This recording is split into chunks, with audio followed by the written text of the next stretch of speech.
Akashvani eight 90। Akashvani के सभी श्रोताओं को मेरा नमस्कार।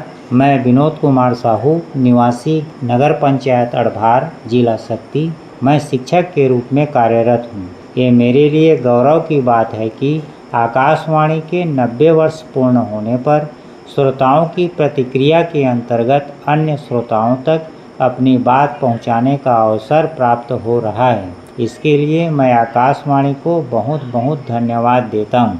आकाशवाणी एक ऐसा माध्यम है, जब सारे संचार काम नहीं आते तो रेडियो एक ऐसा माध्यम होता है जो दूरस्थ अंचल में बैठा व्यक्ति भी सूचना के साथ मनोरंजन पा सकता है। ऐसे अंचल जहां नेटवर्क काम नहीं आते, उन बीहड़ क्षेत्रों में आज भी रेडियो की प्रासंगिकता बरकरार है।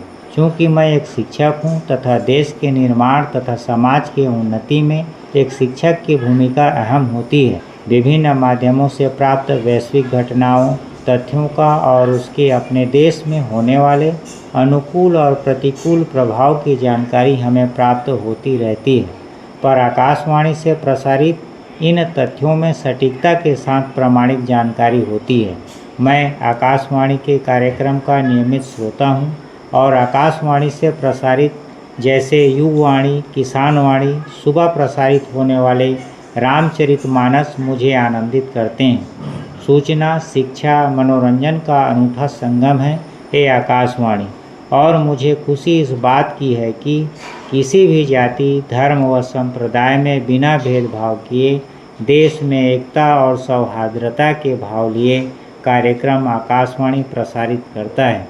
ये ऐसा माध्यम बन चुका है जिसमें प्रदेश के मुख्यमंत्री और देश के प्रधानमंत्री भी आम जनता से रूबरू होने और उनके साथ सीधे संवाद करने के लिए मन की बात जैसे कार्यक्रम जो रेडियो पर प्रसारित होते हैं को बढ़ावा दे रहे हैं। इससे रेडियो की प्रासंगिकता और भी बढ़ गई है। आज जहां समाज में संस्कृति का ह्रास हो रहा है, वहां समाज को सही दिशा और जागरूक करने में आकाशवाणी अपनी अहम भूमिका निभा रहा है।